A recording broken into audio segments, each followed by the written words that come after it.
Hi అండి. ఎప్పుడైనా మీరు ఆవకాయ దోస తిన్నారా? తినకపోతే గనుక ఇలా ట్రై చేయండి. దోస వేసుకొని ఇలా ఆవకాయ మీద చుట్టూ నూనె ఉంటది గదా! ఈ నూనె ఇలా వేసేసుకొని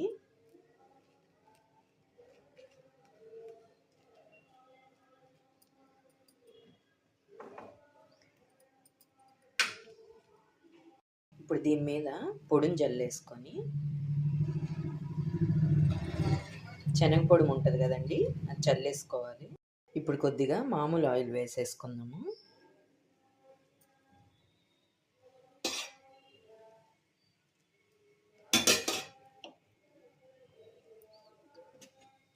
ఇది ఇప్పుడు ఒకవైపు కాలాక ఇంకో వైపు తిప్పుకుందాము.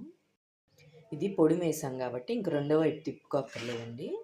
ఇలా మడిచేసుకుంటే ఆవకాయ దోస రెడీ అయిపోతుంది. ఒక్కసారి ట్రై చేయండి. సూపర్ టేస్ట్ ఉంటుంది.